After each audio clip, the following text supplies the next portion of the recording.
बदलना है तो अब हालात बदलो, बदलना है तो अब हालात बदलो, ऐसे नाम बदलने से क्या होता है। देना है तो युवाओं को रोजगार दो, सबको बेरोजगार करके क्या होता है। दिल को थोड़ा बड़ा करके देखो, लोगों को मारने से क्या होता है। दिल को थोड़ा बड़ा करके देखो, लोगों के मारने से क्या होता है। कुछ कर नहीं सकते तो कुर्सी छोड़ दो। बात बात में डराने से क्या होता है। बात बात में डराने से क्या होता है। अपनी हुक्मरानी पर तुम्हें गुरूर है, लोगों को डराने से धमकाने से क्या होता है। बदलना है तो अब हालात बदलो, ऐसे नाम बदलने से क्या होता है। और यहाँ से वहाँ जाने से और क्या होने वाला है। और ये इंक्लूसिव बोले तो थोड़ा सा डर होता है उनको। इंक्लूसिव बोले तो फिर इंडिया, उसको क्या करते हैं छोटा करने के लिए हमारे नड्डा साहब इंडी बोलते हैं। ठीक है, उसीलिए तो बोला नाम बदलने से कुछ नहीं होता। इंडी बोलो और कुछ भी बोलो, हम है इंडिया। अरे आप कुछ भी बोलो, हम सब इंडिया। अरे भाई को, अरे आप क्यों बात करते, बेंगलुरु से आए हैं, चुप बैठो। राजस्थान से बेंगलुरु। सर, तो सबको गर्व है देश पे, और इसीलिए मैं कहूंगा कि जो संविधान आजादी के बाद बनी और इस संविधान के तहत हम सभी को चलना है और देश के लिए हम कुछ करना है। और इसमें मैं एक ही बात कहूंगा कि इस पार्लियामेंट्री जर्नी में 75 साल जो संविधान सभा का ये जो संविधान करके हुआ और उसके अचीवमेंट, एक्सपीरियंस, मेमोरीज, लर्निंग्स, इस पे ही हमको बात करना था। तो मैं इसी पे थोड़े शब्दों में बोलूँगा कि एक मेरी भी जर्नी 50 साल में असेंबली और पार्लियामेंट मिलके 52 साल हिस्सा है मेरा भी, लेकिन मुझे यहाँ ज़्यादा समय नहीं मिला, मेरे को वहीं पर रखना पड़ा, बेंगलुरु में ही था। यहाँ बहुत से नेताओं के भाषण सुनने को मुझे कम मौका मिला, सिर्फ 14 साल मिले। कहाँ जा रहे हैं?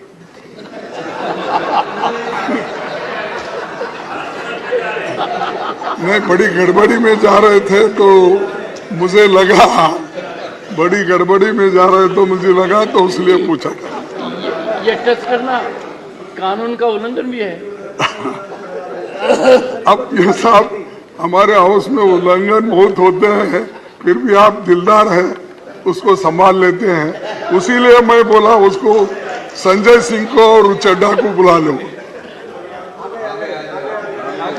आगे वही चिंता थी मेरे को, उधर गए फिर।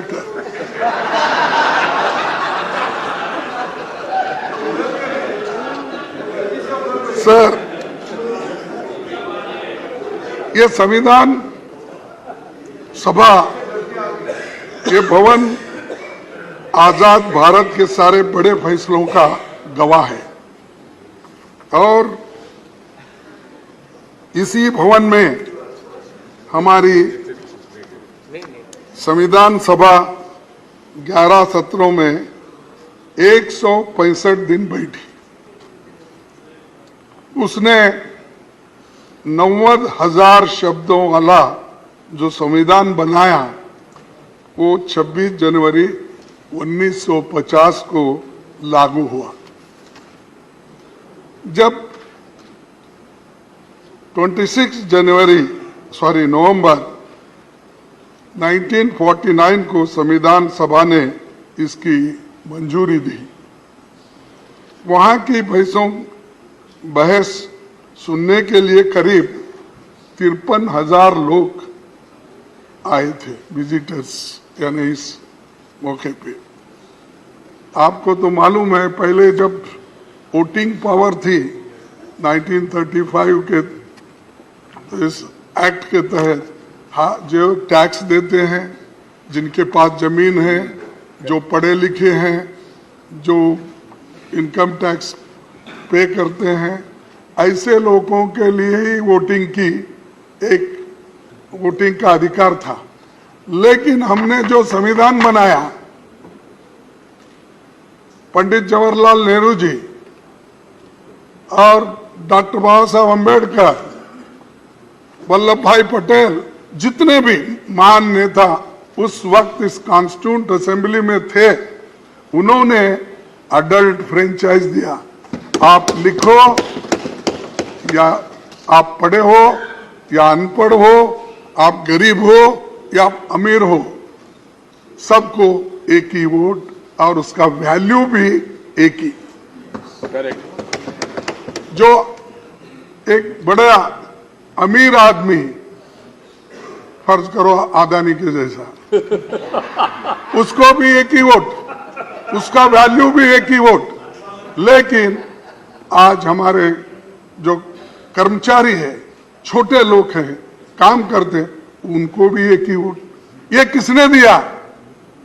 ये कॉन्स्टिट्यूशन जो बनाने वाले कांग्रेस के उस वक्त आजादी, जिन्होंने आजादी के लिए लड़े और ये दिलाए और ये ढांचा बना। इसीलिए आज भी अडल्ट फ्रेंचाइज से ये देश जिंदा है, एक है और इंक्लूसिव है। और ये इंक्लूसिव बोले तो थोड़ा सा डर होता है उनको। इंक्लूसिव बोले तो फिर इंडिया, उसको क्या करते हैं छोटा करने के लिए, हमारे नड्डा साहब इंडी बोलते हैं। ठीक है, उसीलिए तो बोलो नाम बदलने से कुछ नहीं होता। इंडी बोलो और कुछ भी बोलो, हम है इंडिया। अरे आप कुछ भी बोलो, हम सब इंडिया। अरे भाई तो, अरे आप क्यों बात करते? बेंगलुरु से आए हैं, चुप बैठो। राजस्थान से बेंगलुरु। हमारे नायकों ने बहुत मंथन करके जो संविधान दिया, वो जनता की आकांक्षाओं को खरा उतरा है। बाबा साहब संविधान सभा के अपने अंतिम भाषण में उन्होंने ये कहा था, मैं ये कोट करना चाहता हूं, अगर आपकी इजाजत है तो। इजाजत है? मसौदा समिति का कार्य बहुत ही कठिन हो जाता यदि ये संविधान सभा विभिन्न विचार वाले व्यक्तियों का एक समुदाय मात्र होती। विभिन्न विचारधाराओं के लोगों का एक समुदाय होता। एक उखड़े हुए फर्श के समान होती, जिसमें कहीं एक काला पत्थर होता तो कहीं सफेद, और जिसमें प्रत्येक व्यक्ति या प्रत्येक समुदाय स्वयं अपने को विधिवेता समझता, सिवाय उपद्रव के और कुछ नहीं होता। तो उस वक्त बोल रहे कि इतने सब रहने से उपद्रव के कुछ नहीं होता। सभा में कांग्रेस पक्ष की उपस्थिति ने इस उपद्रव की संभावना को पूर्णतः मिटा दिया, और इसी के कारण कार्यवाहियों में व्यवस्था और अनुशासन दोनों बने। कांग्रेस पक्ष के अनुशासन के कारण ही मसौदा समिति यह निश्चित रूप में जानकर कि प्रत्येक अनुच्छेद और प्रत्येक संशोधन का क्या भाग्य होगा इस संविधान का संचालन करने की। तो ये कांग्रेस के लिए बाबा साहब अम्बेडकर ने कहा है कैसा संविधान बना, क्योंकि उस वक्त इतने डिफरेंट लोग थे, इंटेलिजेंट लोग थे, और एक दूसरे से वो अगर लड़ते भी तो बाहर आकर एक होते थे। वो कभी किसी के ऊपर कुछ नुक्ताचीनी करके बैठते नहीं थे। सर, मैं और एक आपको बात बताना चाहता हूं कि ये बाबा साहब अम्बेडकर ड्राफ्टिंग यानी संविधान बनाने के लिए कितनी कोशिश की है बहुत लोगों को मालूम नहीं।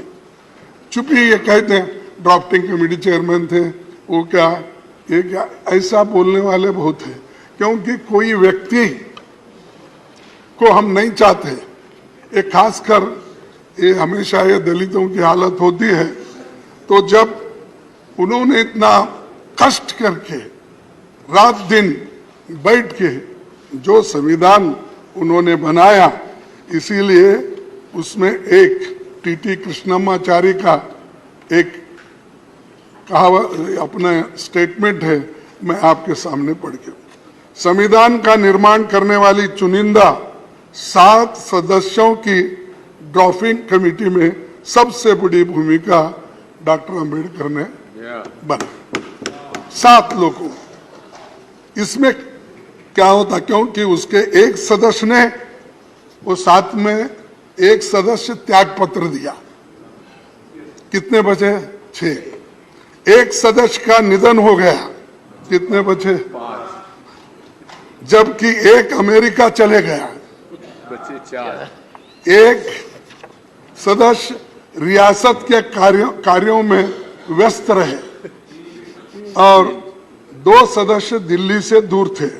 उनकी सेहत खराब होने के कारण कम मौजूदगी होती थी, तो सारा दारोमदार बाबा साहब अम्बेडकर की। ये इतिहास है, हम इसको कभी नहीं कहते हैं, ये बार बार यही बोलते हैं। ड्राफ्टिंग कमेटी के ये थे, सब मेंबर्स ने मिल, अब ये टीटी कृष्णमाचारी जो मेंबर थे उसके कॉन्स्टिट्यूंट असेंबली के, और खासकर इस ड्राफ्टिंग कमेटी के मेंबर थे, उन्होंने ये बात कही। तो एक व्यक्ति देश बदलने के लिए, संविधान को मजबूत करने के लिए, लोकतंत्र को मजबूत करने के लिए और कॉन्स्टिट्यूशन को जीवित रखने के लिए सबसे कंसल्ट करके कंसेंसस जो बनाते हैं, वो किसके जमाने में हुआ? वो कांग्रेस ने किया। उसकी रक्षा के लिए हम लड़ रहे हैं, उसी के लिए हम तैयार हो गए। सब कुछ हम ये नहीं समझते, हम जो कहेंगे वो हमको मिलेगा। हमारा एक सभी का एक इरादा है कि जो चीज इतने कष्ट से, इतने मेहनत से कमाई है, उसको हम गुमाना नहीं चाहते। तो इसलिए सर, आपको और एक यही बात करूंगा कि इसके बाद 1950 में भारत ने जब लोकतंत्र अपनाया, तो बहुत से विदेशी विद्वानों को लगता था कि यहाँ लोकतंत्र विफल हो जाएगा, क्योंकि ये करोड़ों अंगूठे छाप लोग हैं। तब ब्रिटिश प्रधानमंत्री, आपको तो मालूम है, फिर मैं बोलने की आवश्यकता नहीं है, फिर भी चर्चिल ने यहाँ तक कहा था, अंग्रेज चले गए तो उनके द्वारा स्थापित न्यायपालिका, स्वास्थ्य सेवाएं, रेलवे और लोक निर्माण का पूरा तंत्र खत्म हो जाएगा, ये चर्चिल ने कहा। यानी इतना अंडरमाइन किया हमको कि ये लोग अनपढ़ है, अंगूठे छाप है, ये लोग क्या करेंगे, डेमोक्रेसी को कैसा टिकाएंगे। लेकिन हमने टिका के दिखाया, हमने इसको मजबूत करा, इसका संरक्षण किया। और बार बार हमको टोका जाता है, 70 साल में आपने क्या किया? अरे 70 साल में तो यही किया हमने, इसको मजबूती दी, इसको मजबूती दी हमने, लोकतंत्र को बचाया हमने और संविधान को लेकर हमने आगे बढ़े। और बार बार आपके पास कुछ नहीं बोलने के लिए ये बोल तो जाओ, और कितने दिन बोलते बोलते जाओ। सर, तब वर्ल्ड वार 2 में, उसके बाद में 7 आजाद हुए देशों में सैनिक तानाशाही थी, फिर भी हमारे लोग मजबूती के साथ इस देश में इस संविधान को टिकाया, डेमोक्रेसी को टिकाया। लेकिन हमारे यहाँ सत्ता का हस्तांतरण गोली या बंदूक से नहीं हुआ। महात्मा गांधी जी हमें जो आजादी दिलाए वो सिर्फ नॉन वायलेंस, नॉन कोऑपरेशन से, और इसीलिए हमारी जो संविधान में हमारी जो आदर्श हमारे सामने हैं, उनके वजह से आज सभी लोग इसका पालन करते हैं और इसको आगे ले जाते हैं।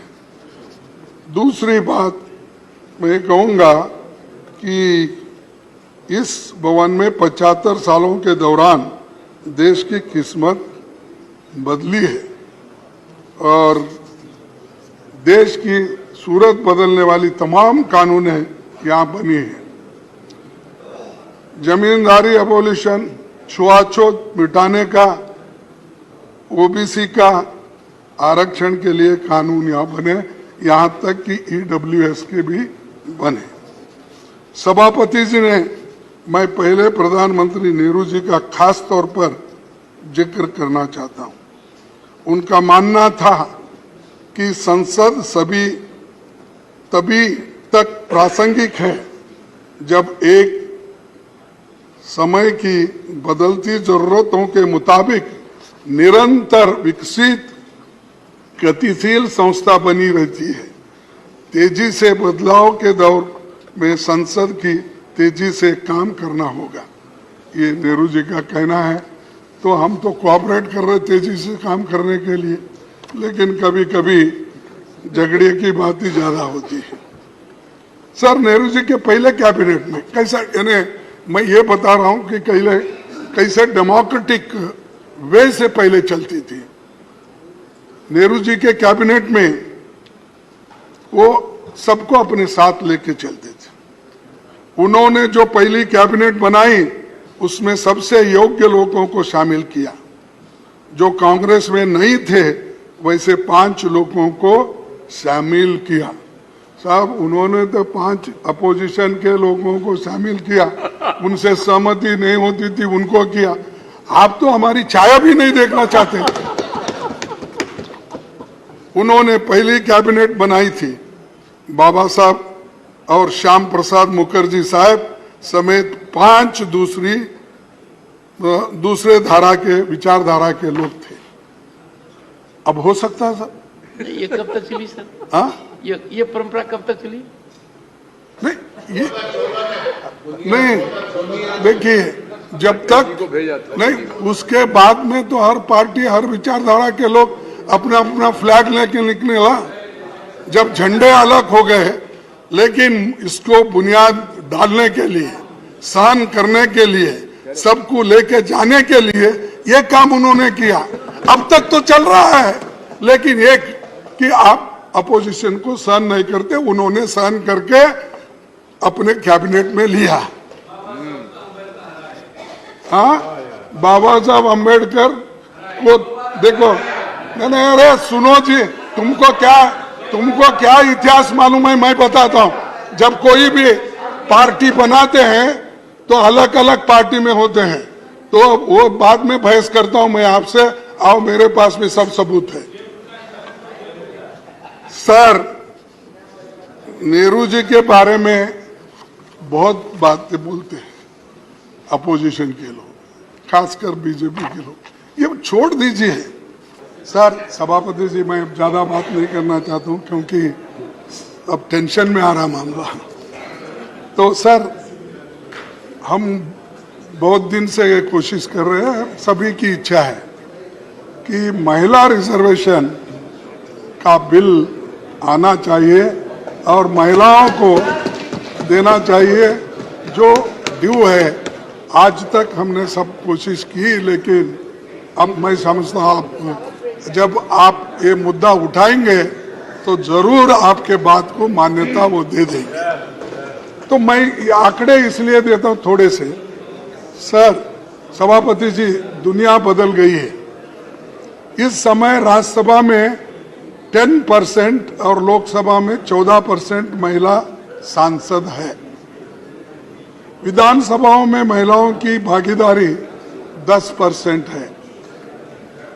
1952 में नेहरू जी के प्रधानमंत्री काल में पहली लोकसभा में केवल वो भी 5% सांसद महिलाएं थी, लेकिन 70 साल के बाद भी आज 14, 15, 10 के अंदर ही है महिला थी। तो अमेरिकी, मैं और भी आंकड़े देता हूं कि महिलाओं को दूसरे जगह भी ऐसा ही हो रहा। अमेरिकी संसद में 2%, ब्रिटेन में 3% महिला सांसद थे। आज अमेरिका की संसद में 28% और ब्रिटेन में 33% महिला सांसद आज है। तो इसीलिए मैं आपसे गुजारिश करूंगा कि इस महिलाओं का जो बिल है इसको आप ये कर दीजिए। और दूसरी चीज, अनएम्प्लॉयमेंट की बात चल रही कि क्योंकि इस 75 साल में हम जब बात करते हैं, इधर इधर अनएम्प्लॉयमेंट इतना बढ़ रहा है, इतना बढ़, 8 करोड़ लोग एजुकेटेड वो आज रास्ते पे है। और इन्फ्लेशन तो सब बढ़ रहा है, आपको मालूम है। वो कोई टमाटर डाल के आए तो आपने बहुत उसको डांटा। वो हकीकत थी 400 रुपये, 500 रुपये। शायद आप मकान में नहीं पूछे शायद कि आजकल टमाटर की, प्याज की, तेल की, दाल की क्या कीमत है। वो हिसाब आप नहीं पूछ रहे, क्योंकि पूरा जिम्मेदारी उनको वहां छोड़े और बाकी का जिम्मेदारी आप यहाँ लिए, और इसीलिए जरा मुश्किल होगा उनका। लेकिन ये जरूरी है, इन्फ्लेशन कंट्रोल करना इम्पोर्टेंट है, नहीं तो डिस्ट्रॉय हो जाएगा डेमोक्रेसी। अनएम्प्लॉयमेंट अगर बढ़ती गई तो डेमोक्रेसी नहीं रहेगी। इसीलिए मैं आपसे विनती करता हूं कि इन चीजों को कुछ उत्तर दे। सिर्फ हमने वो किया, ये किया, ये ठीक है। G2 ठीक है, G2 क्या G20 सर नहीं, क्योंकि वो जीरो में कमल का फूल ही दिखता था। अब देखिए साहब, वो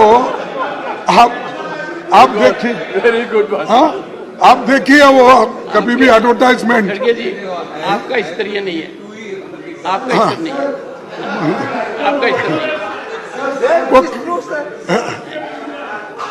तो मेहरबानी करके G20 की मजाक मत उड़ाइए। G20 बहुत अरे बड़ा मजाक समूह नहीं है। भाई, लेकिन सर शायद माननीय leader of the opposition Congress के अध्यक्ष भी है, उनको तो सिर्फ 2G दिखता है, 1G एंड सन जी।